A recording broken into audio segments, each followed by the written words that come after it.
Clint Eastwood is not just a name in cinema, he is an entire era. From the cold-eyed gunslinger in the Dollars Trilogy to the gritty hero of Dirty Harry, and later the director who twice stood on the Oscar stage, Eastwood has transformed himself into a living legend of Hollywood. Yet beyond the camera, his life has been no less captivating than any script ever written. At 94, Eastwood still refuses to slow down. He continues to direct, to appear in public, and more importantly, to live life his own way. Private, disciplined, yet full of character. People speak of him not only for his classic films, but also for the vast wealth he has amassed, stretching from California to Hawaii and Idaho. His seaside mansions, historic ranches, golf clubs, and resorts that he personally restored and developed have become inseparable parts of the Eastwood legacy, reflections of his character, his philosophy of life, and his deeper aspirations. Clint Eastwood, therefore, is a striking paradox. A screen legend and a cultural entrepreneur, a man who embraces luxury while holding on to simplicity and endurance. His story is not only that of an actor rising from obscurity to fame, but also of a man building living spaces that became symbols, from the history-soaked Mission Ranch to the modern spirit of Tehàma Golf Club. And to truly understand who Clint Eastwood is, we must step into both of his worlds, the legendary silver screen and the homes and landscapes he chose to make his own. If throughout his career Clint Eastwood created the image of an indomitable hero on the silver screen, then in real life, Carmel by the Sea is the place where he transformed into a simple man, seeking peace after life's storms.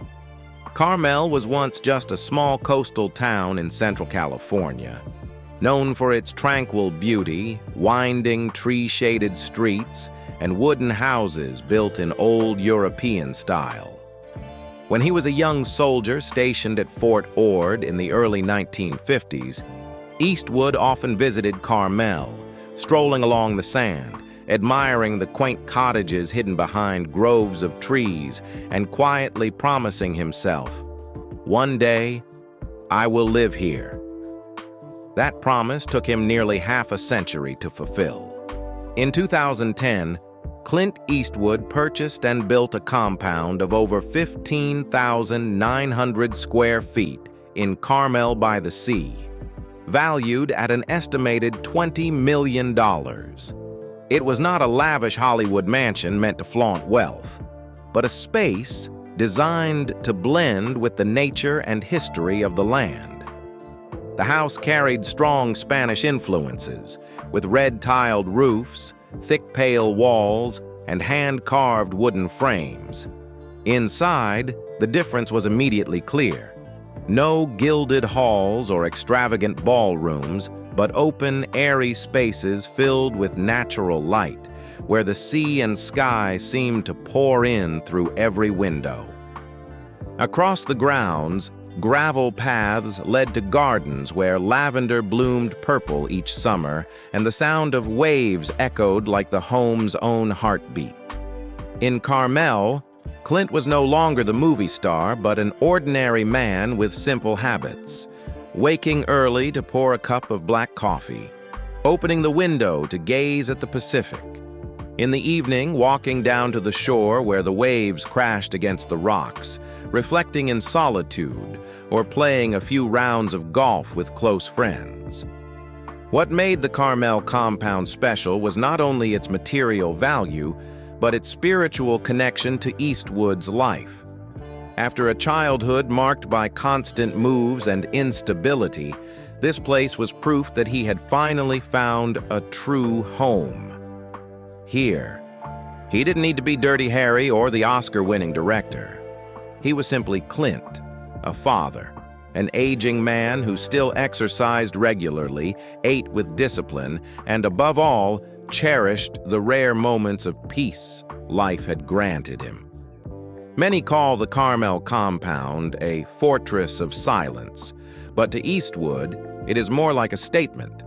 Luxury is not measured by square footage or money, but by the ability to create a space where the soul can rest. In that ocean-facing home, he preserves both memories and his life philosophy, resilience, simplicity, and always knowing what truly matters. For Clint, Carmel is not merely a piece of real estate. It is a youthful dream turned reality, proof that after all the glory and scandals, the most important thing left is simply a place to return to. Not only Carmel, Clint Eastwood's life has also been tied to many other homes, each carrying its own story, reflecting different stages of his journey. If Carmel was the youthful dream fulfilled, then the villa in Bel Air, Los Angeles, stood as proof of his peak years as a Hollywood star. That villa, spanning over 6,000 square feet, bore the marks of classic Spanish architecture with its red-tiled roof, bright thick walls, and intricate carvings. Inside, each room was designed to be both elegant and discreet, in stark contrast to the ostentation of Hollywood Boulevard mansions. This was the place Clint often retreated to when he needed a private corner in the bustling city, a space to set aside the clamor of film sets and media, and to enjoy a few quiet moments. Perhaps for him, Bel Air was not a symbol of glamour, but a pause in the glare of fame. Farther north in California, Rising River Ranch in Castle revealed a different world. Stretching across more than 1,167 acres, the ranch was so vast it made one feel small before nature. Clint came here not to showcase wealth, but to find an untamed, primal space. A place to ride horses across open fields, listen to the wind weaving through pine trees, and absorb the stillness of the land.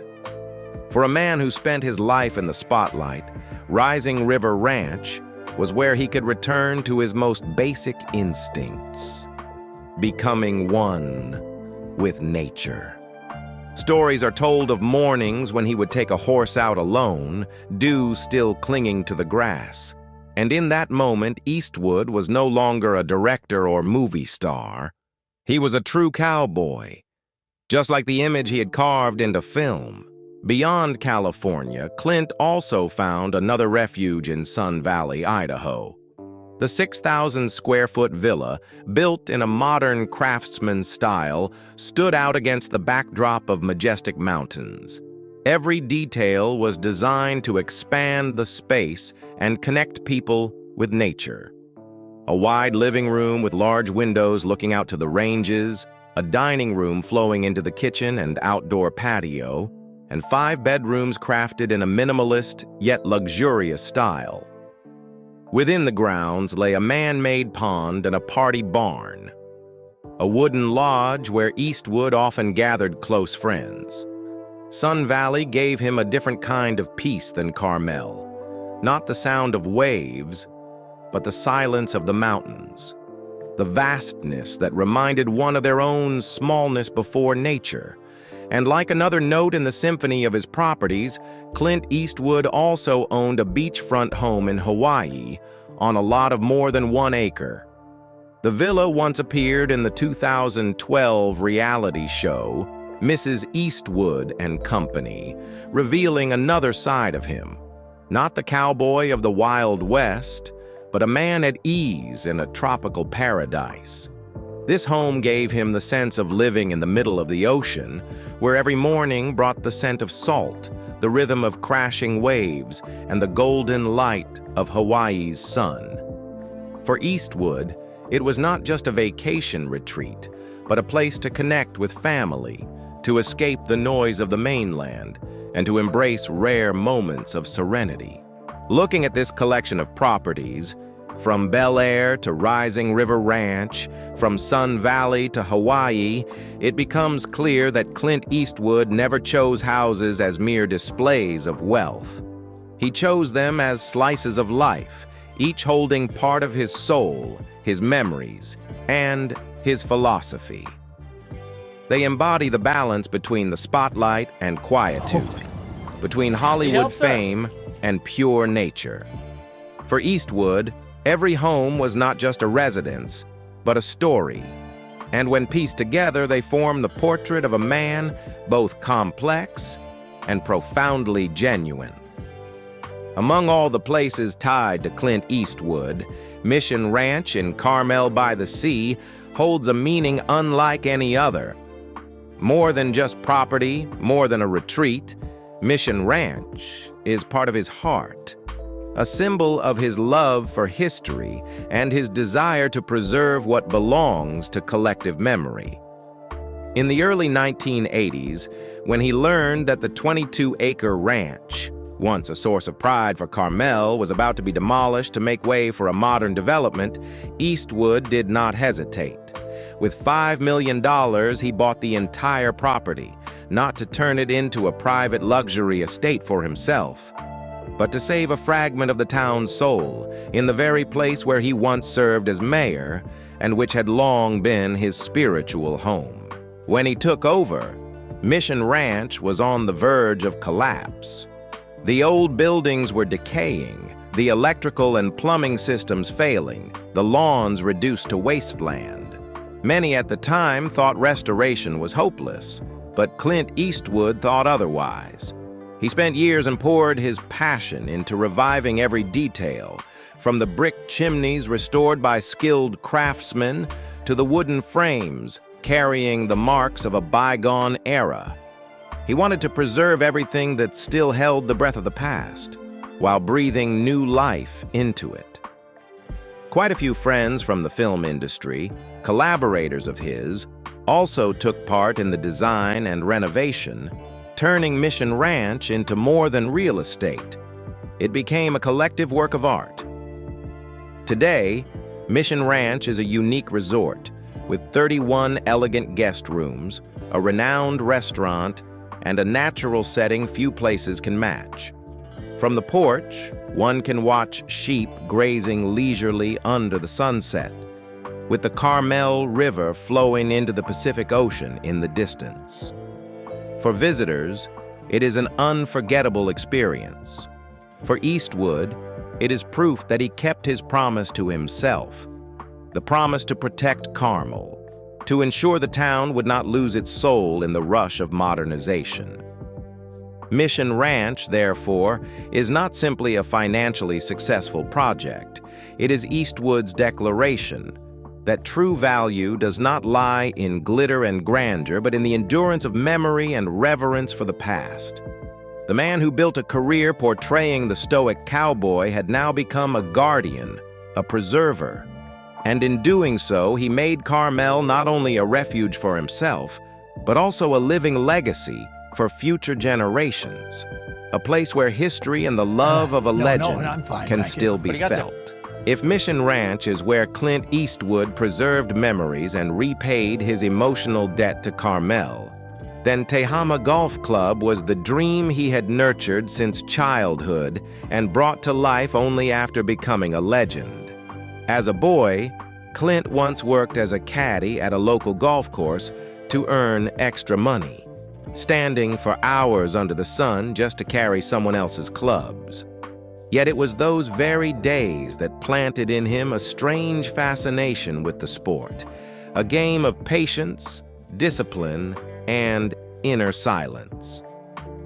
More than half a century later, Eastwood returned to golf not as a caddy, but as the founder of a world-class club, Tehàma Golf Club on the Monterey Peninsula. Spread across more than 2,000 acres, Tehama is more than just an 18-hole golf course. It is a landscape carefully designed to weave nature and architecture together. Fairways wind along the slopes of the Santa Lucia Mountains, opening out to sweeping views of the deep blue Monterey Bay. The 18,000-square-foot clubhouse, built in classic Spanish style, is crafted down to the finest detail. Rustic wooden ceilings, large windows catching the full glow of sunset, antique chandeliers casting warm, golden light. Henry Bumstead, a longtime friend who had worked with Eastwood on many film projects, also contributed to the interior design, turning the space into a meeting point of golf, architecture, and art. What makes Tehama special is that Clint never wanted it to be crowded or noisy.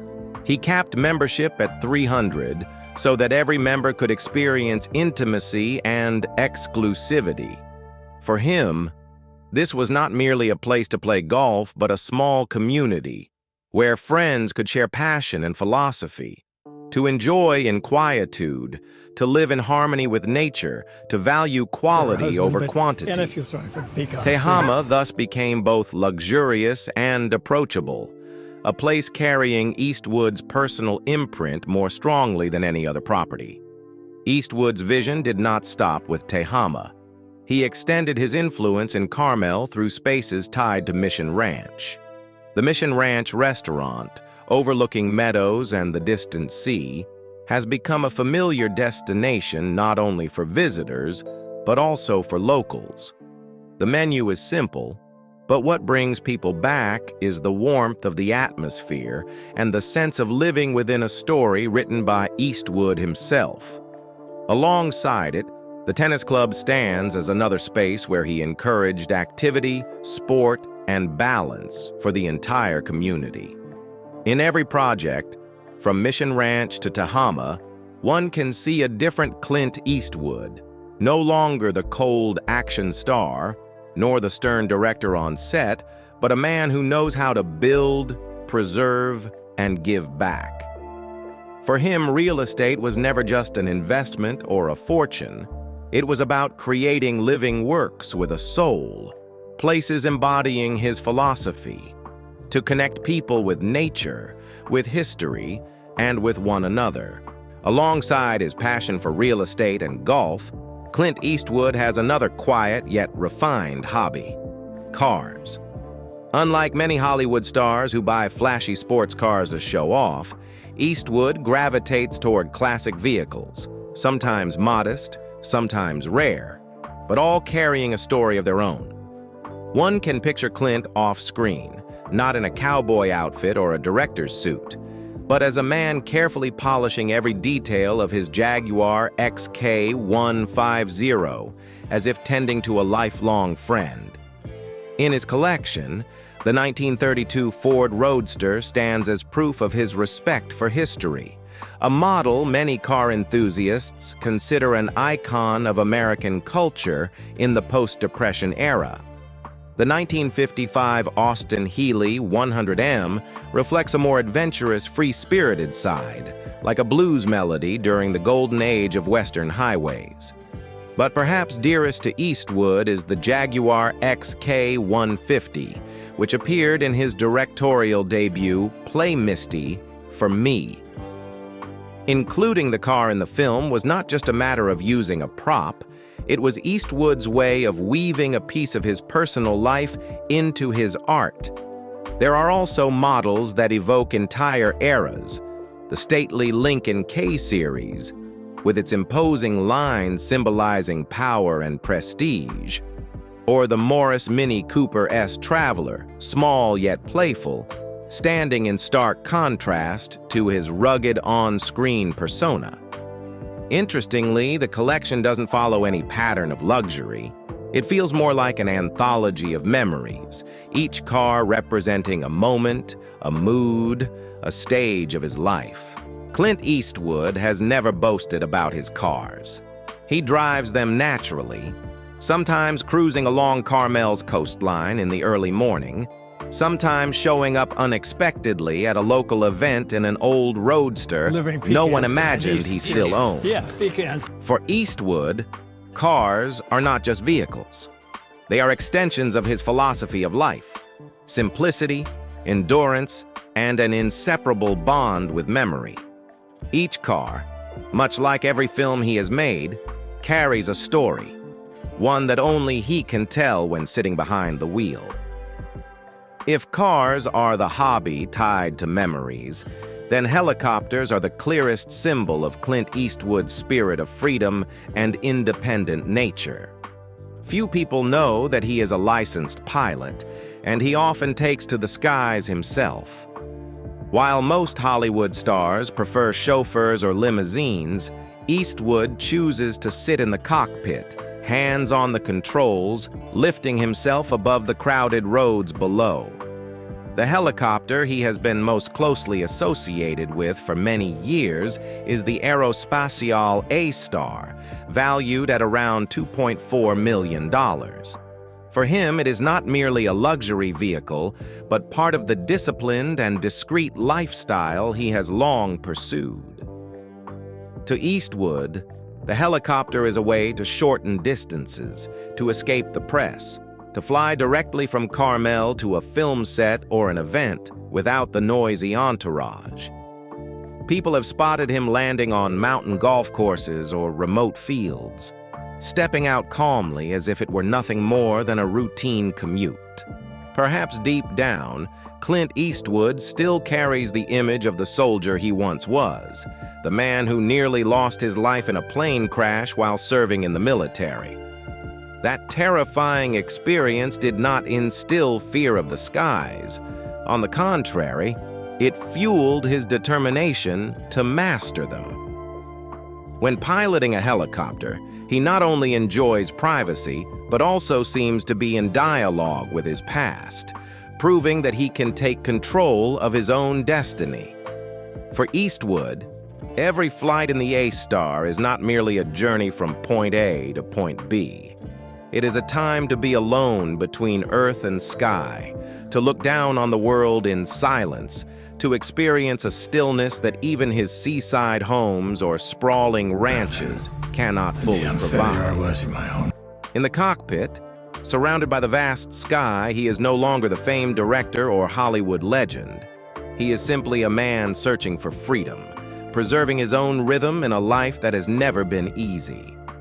If his wealth and lifestyle show Clint Eastwood as a man who knows how to enjoy life, then his career proves something else: the extraordinary endurance of an artist who never backs down. That path began full of obstacles.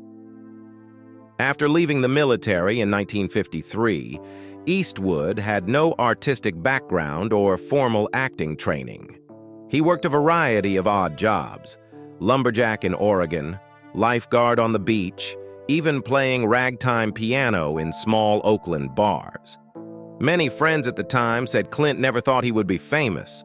What mattered to him was simply finding a way to survive day by day. But deep inside, he always carried a vague sense that he was destined to do something great. He just didn't yet know how. Opportunity came rather by chance.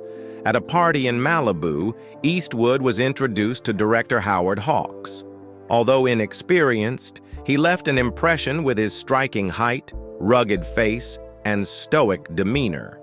What followed were bit parts and background roles, often so minor no one remembered his face. Some directors even dismissed him as a poor actor, saying his line delivery was stiff as wood. But Clint did not give up. He focused on exploiting what he naturally had: his gaze, his stance, his silence, and his raw presence. His first real break came with the television series Rawhide, 1959 to 1965. As Rowdy Yates, a young cowboy, Eastwood began to attract audiences. What made him stand out was not dialogue, but presence. The piercing stare, the motionless posture, the silence that carried more weight than 1,000 words. Still, Hollywood at the time did not see him as a star. It was European cinema that gave him his true chance. Italian director Sergio Leone saw in Eastwood exactly what he needed for the Dollars Trilogy: a new face, cold, laconic, and haunting. In A Fistful of Dollars, 1964, For a Few Dollars More, 1965, and The Good, the Bad, and the Ugly, 1966, Clint's Man with No Name, The Worn Poncho, The cigar clenched between his teeth, the steely glare, redefined the Western genre. These films not only rescued Eastwood's fledgling career, but elevated him from a forgettable TV actor to an international superstar. Critics called him the last great cold hero, while audiences saw in him a new kind of protagonist, flawed, shadowed, but unyielding. In the 1970s, Eastwood cemented his cultural icon status with Dirty Harry. Inspector Harry Callahan, the San Francisco cop who broke rules to hunt criminals, was both controversial and celebrated. The media debated, was this character a symbol of justice or a portrait of authoritarianism? But for the public, Harry Callahan spoke directly to America's anxieties during a turbulent era. The line, "Do you feel lucky, punk?" became one of the most famous quotes in cinema history, forever tying Eastwood to the image of the tough hero. Alongside acting, Clint refused to remain just in front of the camera. He ventured into directing with Play Misty for Me, 1971, a low-budget psychological thriller filmed in Carmel. Though rough around the edges, it revealed his vision: gritty stories, complex characters, and a quiet yet haunting storytelling style. From then on, Eastwood pursued directing alongside acting, gradually building a reputation as an independent filmmaker, unbound by the Hollywood system. His artistic peak arrived in 1992 with Unforgiven. More than just a Western, it was a meditation on the very genre that had made him famous. Playing an aging killer seeking redemption, Eastwood both starred and directed, creating a masterpiece with dual meaning, a farewell to the Western myth, and a confession from a man who had lived through both light and darkness. The film won 2 Academy Awards, Best Picture and Best Director, securing Eastwood's place among cinema's greats. From there, he continued to expand his creative reach. Mystic River, 2003, was a dark tapestry of loss and justice. Million Dollar Baby, 2004, not only won him more Oscars but also became one of the most humanistic films of the 21st century. Gran Torino, 2008, showed a gruff, bitter Eastwood who ultimately found redemption through an unlikely friendship. American Sniper, 2014, made global impact, sparking debates about war and patriotism. Every Eastwood film carried his signature: stripped-down style, character-driven narratives, and moral questions that lingered long after audiences left the theater. And perhaps the most remarkable fact is that even now, at 94, Clint Eastwood has not stopped. With Juror Number 2, 2024, he once again sat in the director's chair, guiding a complex legal psychological drama. On set, people still see his lean frame and focused stare, still hear his gravelly yet decisive voice directing each shot. For Eastwood, cinema is not just a career. It is a way of life, a rhythm of breath. No matter how the world changes, no matter how Hollywood itself has transformed, he remains steadfast in one principle: to tell real stories about real people with honesty and courage. Clint Eastwood's career, therefore, is not merely a sequence of roles and films. It is the journey of a man constantly challenging himself, turning hardship into opportunity, and leaving an indelible mark on the history of cinema. From the man with no name in Italian westerns to a 2-time Oscar-winning director, he has proven that no limit can restrain an artist true to his passion. If Clint Eastwood's career is the journey of a screen legend, then his personal life is a long novel filled with complex episodes, romantic, bitter, and endlessly intriguing to the public. There has always been a contradiction in Clint. He is private, shunning noise, yet he could never escape the spotlight cast on the relationships that stretched across his life. His first marriage, to Maggie Johnson in 1953, was once seen as a stable beginning. Maggie was the woman who stood by him when he was still unknown, witnessing Clint's struggles to find a foothold in Hollywood. They had 2 children together, Kyle and Allison, but cracks soon appeared. Clint was famously womanizing, and throughout his years with Maggie, he was involved in multiple affairs. One of those secret relationships resulted in the birth of Lori Murray, a daughter he knew nothing about until the 1990s, when Lori hired a private detective to track down her biological father. When the truth surfaced, Eastwood embraced her, though the question lingered. Did he really know nothing of her existence all those years? During his marriage to Maggie, Eastwood also carried on a 14-year relationship with stuntwoman Roxanne Tunis. From this affair, Kimber was born, his eldest daughter, with whom Clint later tried to build a bond, though at first he had avoided responsibility. Maggie, though aware of the affair, tried to hold the family together for the sake of their 2 children. But by 1979, when the press widely reported Clint's relationship with actress Sondra Locke, his marriage to Maggie finally collapsed.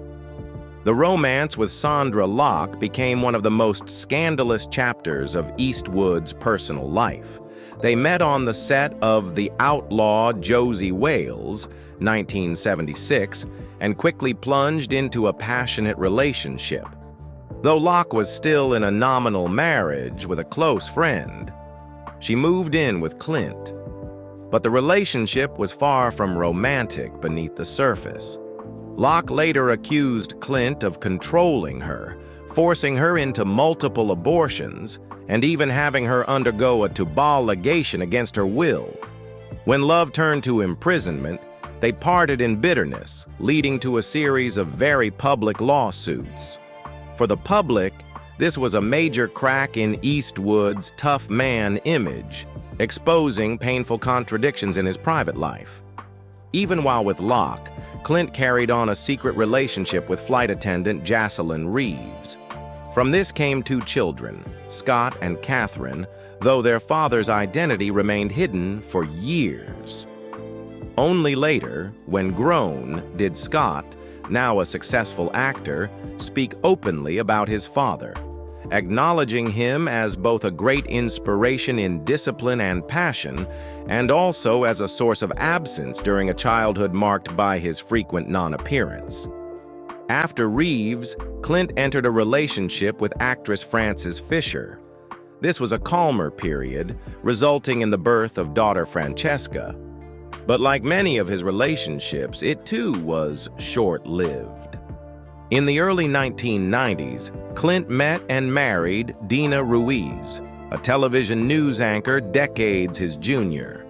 Dina brought new energy into Clint's life, making him feel rejuvenated as a husband and father.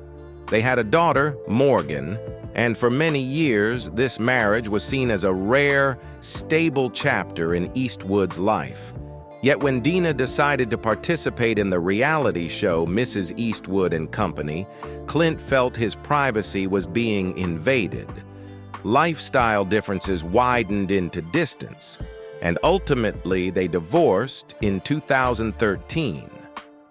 In the years that followed, Clint found a late-life gentleness with Christina Sandera, a restaurant manager at the Mission Ranch Hotel and Restaurant, which he owned. Unlike his turbulent past romances, Clint and Christina lived quietly and simply, without seeking the public eye. They walked hand in hand at the Oscars, occasionally appeared at Cannes, and were often spotted together in Carmel. To many, Christina was the peaceful final harbor for a man who had endured too many storms of the heart. But fate once again tested Eastwood.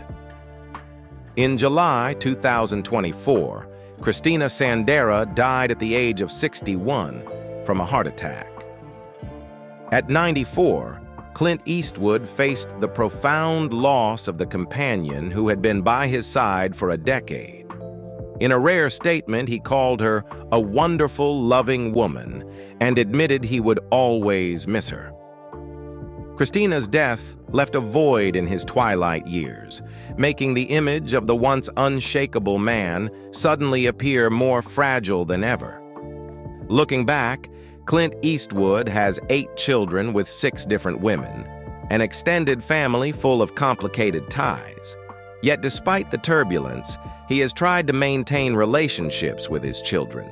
He is often seen appearing with Scott, Kyle, Allison, Francesca, or Morgan at events. And this bond seems to be the thread helping him mend, at least partially, the mistakes of the past. Clint Eastwood's personal life, therefore, has never been a matter of simple romances. It reflects the complexity of the man himself, a screen legend, but also a man of contradictions, strong yet vulnerable, tough yet easily wounded. And perhaps it is precisely these precarious experiences in love that have infused his films. From Unforgiven to Million Dollar Baby and Gran Torino, with such deep pain, redemption, and humanity. At 94, Clint Eastwood still maintains a disciplined, simple yet refined lifestyle, a curious blend of luxury and modesty. He owns mansions, ranches, golf clubs, a helicopter, and a rare collection of vintage cars. But he has never let himself slip into ostentation. On the contrary, he lives slowly, choosing Carmel by the sea as his refuge, rising early to exercise, eating in moderation, and keeping the physical training habits he had since youth. His diet is low in fat, high in protein, and rich in vegetables, a lifestyle that his son Scott Eastwood admits he learned from his father. Scott once recalled that his dad was the one who first brought him to the gym as a teenager, teaching him that health was not only about survival, but about having the endurance to go the distance.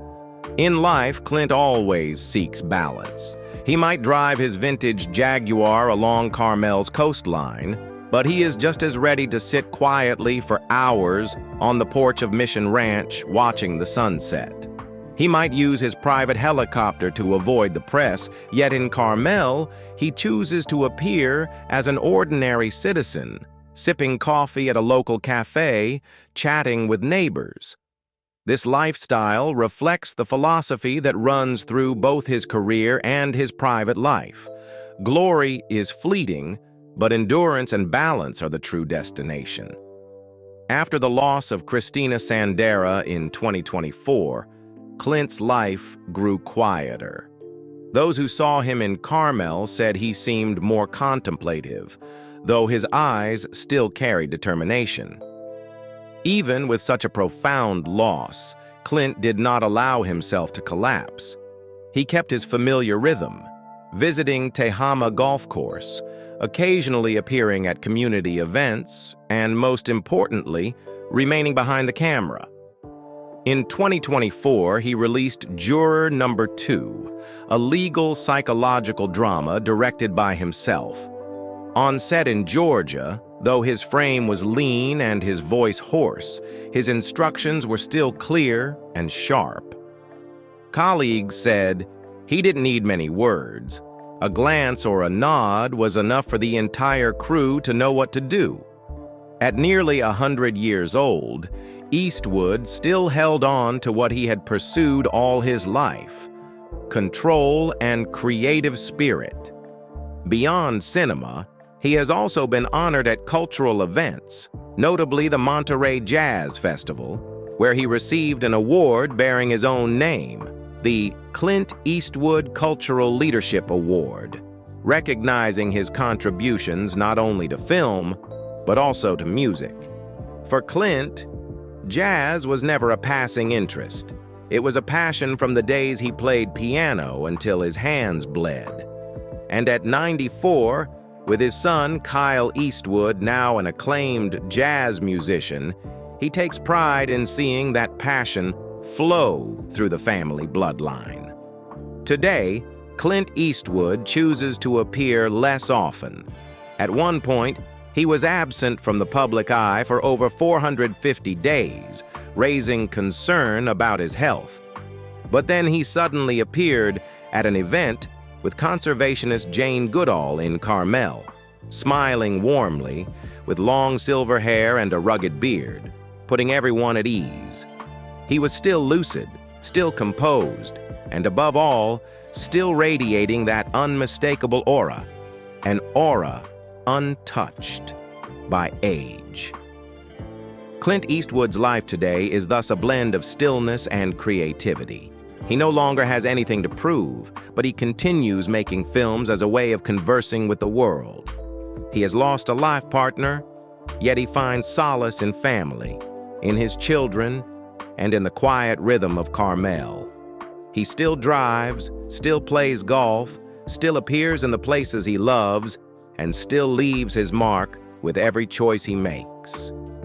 At 94, Clint Eastwood does not live in the waiting of old age. He lives as though each day were a new scene in the movie of his life, a final chapter that has not yet rolled to a close. Clint Eastwood has lived nearly a century as living proof of the endurance of will and the pride of an artist.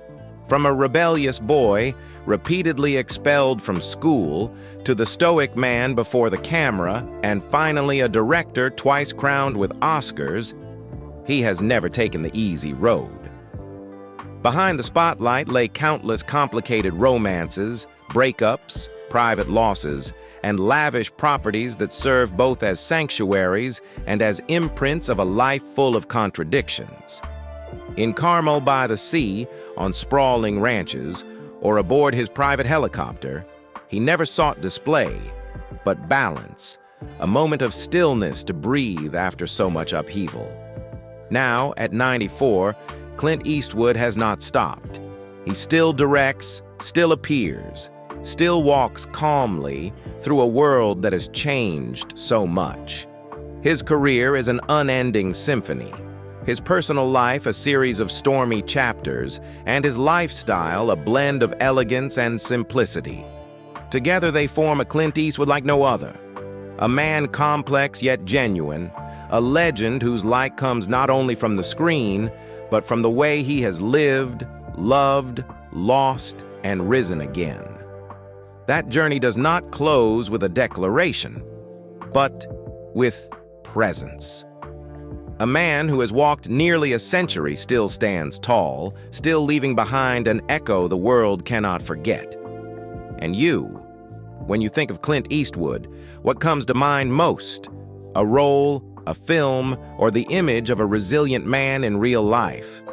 Share your thoughts in the comments, and don't forget to like, subscribe, and turn on notifications so you won't miss the stories to come.